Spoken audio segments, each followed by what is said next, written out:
How do you get over perfectionism? That is my question for today, and I'm going to somewhat try to answer it.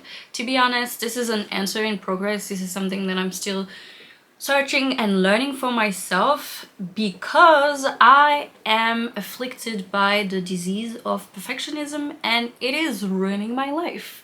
And maybe it is ruining yours if you're watching this video. So I guess let's learn to deal with it together. But before that, introduction. Hi, my name, or at least the name that I go by online, is Allegra, if you really want to say it the right way with, you know, the French R and all of that. And on this channel I make videos mostly about, you know, learning languages, and specifically for me learning Chinese, lifestyle video, talking about different of my experiences.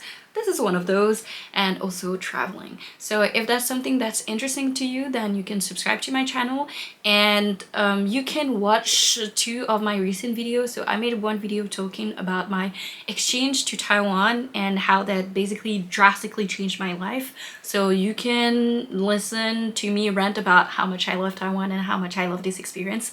No, I'm kind of joking. There's a little bit of that, but honestly there's a lot more, you know, introspection, this kind of stuff. And I also recently made a video talking about my progress with learning Chinese and basically what I have learned after studying Chinese for like 50 hours in the past. No, it's 60 hours actually in the past like 8 weeks or something like that. So if that's interesting to you, you can consider subscribing to my channel, like I said, and watching those videos. After you finish watching this one, I will link them for you. Anyways, let's get back to the topic at hand. Perfectionism. Perfectionism is really a disease. It's like not a good trait, and I think that like one of the first step towards getting better in a way, like, okay, when I'm saying it's a disease, I'm just joking. I don't want you to pathologize yourself and feel like very bad about like something being wrong with you. It is a negative pattern, a pattern of behavior and thoughts that is not going to help you. And so that's why we want to break away from that. And the first step is actually being aware that you are a perfectionist and like how much it is actually affecting your life. Because for me, I've been a perfectionist for my whole life, and part of it is like due to the way that I was raised and things at home and childhood trauma and all that kind of stuff. We could spend a lot of time dissecting that, but it's not exactly the goal of this video. But so I've always been like that, and I can even tell you, like, when I remember when I was maybe 11 at school, I received like my report with like my grades, and then the teachers, they would also write like small remarks like, oh, you did well, or like maybe you should improve on that or that. And I remember very vividly when I was 11 that one of my teachers wrote in my report card that I should learn to accept to make mistakes. Like, she literally wrote something like that. And I remember me, my 11-year-old self, reading that and think, why should I make mistakes? Like, I don't need to make mistakes. It's good if I try to do as well as I can. Like, why would you say something like that? That's really useless. Like, that was really my attitude towards it. And now that I'm an adult and that I can reflect on that, I can understand.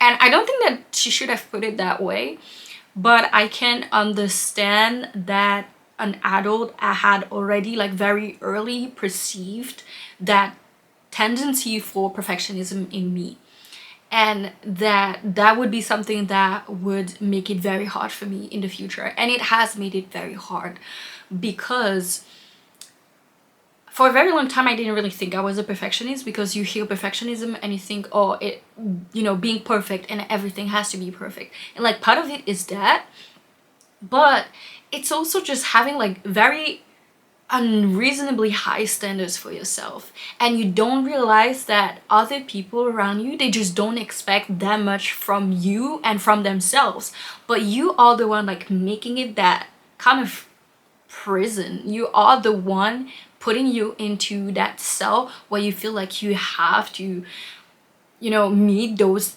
extremely high expectations and standards, and if you don't, it's kind of going to be the end of the world. And the thing is, you know, when you are able to meet those expectations, like very good. But when you are not able to meet those expectations because you are human, and it's perfectly normal because those expectations that you set from the very beginning were just like so high and so demanding, then you crumble. And then it erodes your sense of, you know, your sense of self-esteem, of self-worth, of everything.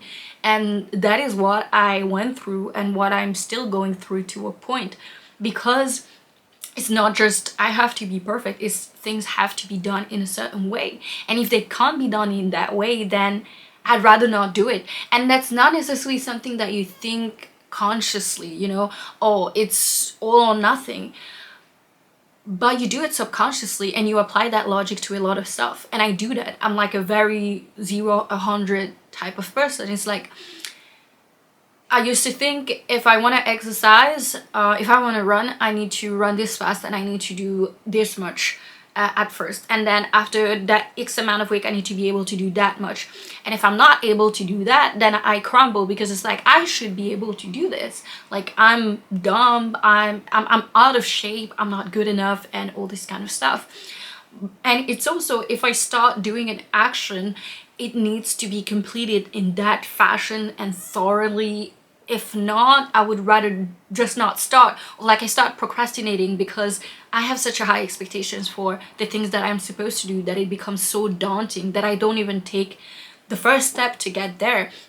And so you realize that you, again, you fall into that 1 or 100 pattern where it's like, it has to be 100, and if it's not 100, then I can't start, I can't do it.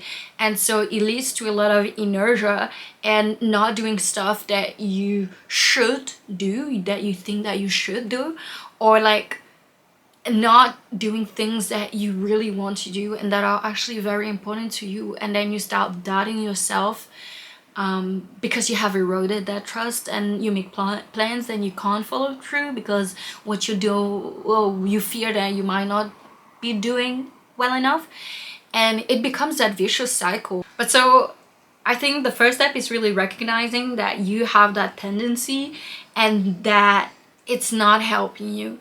It is stopping you. It is preventing you from enjoying your life, basically. Like, I really do feel like it's preventing me from trying to do things that I would get so much from, even if it didn't work, even if it wasn't as good as I was expecting, because I want it to be perfect, or I want it to be up to a certain standards. And sometimes it also means that you put way too much pressure on yourself and you spend too much time on things that nobody's going to care about. Like, really nobody's going to care about. Or like, it's good enough if it's good enough. But so there is a really shift of mindset that has to be happening, and I've been working on mine.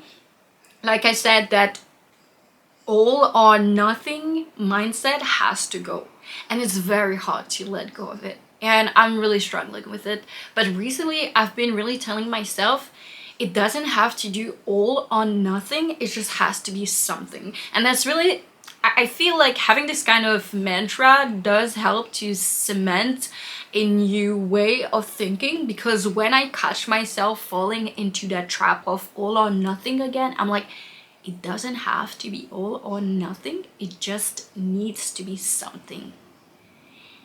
And I think there's often that thought that if it's not like the best, if it's just that good enough is like mediocre. But good enough really is good enough. Good enough is good. And so good enough is something. It doesn't have to be all or nothing, it just needs to be something. Onto the like really practical stuff that I'm trying to do. I'm trying to do new things. I'm trying to challenge myself and mostly see how I react, like the discomfort that it causes me. And oftentimes it's tied to the fear of failure, because perfectionism, I feel, is like very much linked with the fear of failure.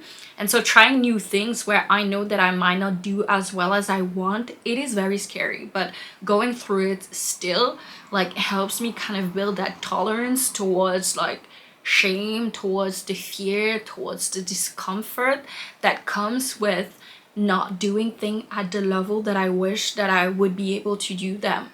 Like this video that I'm making, I'm probably going to look at it and be like this video, I'm probably going to watch it later and be like, "Ooh, there's so many things that I would change," but I'm going to have to accept it. And that's very hard to let go, but it is really about letting go, basically. What I try to do is also set objectives that are lower than what I would expect for myself, because I know that what I expect for myself is so high. Basically, I expect like 100%, but then I set like an objective or like a kind of a minimum to reach that is like smaller than that, and I feel like that is the minimum that is good enough. And if I get there, I can let myself be happy about it. Would it have been better if I did 100%?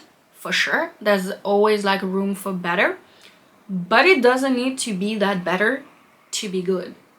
So the better or the best is like 100%, but I say, okay, if I hit like a 75%, that minimum is good enough. And sometimes it's like even lower than that, especially when it comes to consistency, because I feel like that perfectionism and trying to be consistent but also lacking self-trust and dealing with difficulty with like getting yourself into movement is like a combo, like a toxic combo that I suffer from, where it's like I'm perfectionist but I also have like a very hard time being consistent at things, and I procrastinate a lot of the time because there's that fear of failure and that apprehension and just that discomfort, but also just the fact that it's very hard for me to start doing something. Once I'm in movement, I can get the ball rolling like forever and ever, but getting like starting myself and doing something is very hard, and so I struggle a lot with consistency.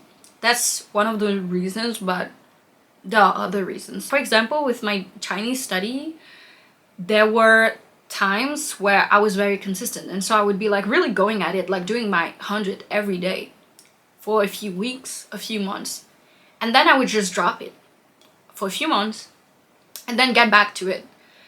And I felt very frustrated with that because I was like, this is so annoying. Like I can be consistent for like a month and then for 3 months I don't really study at all. How am I supposed to progress if I do that? And so I was really beating myself up. But recently, I set like another goal for myself that I would study 1 hour of Chinese every day for the next few months, and I wanted it to add up to 100 hours.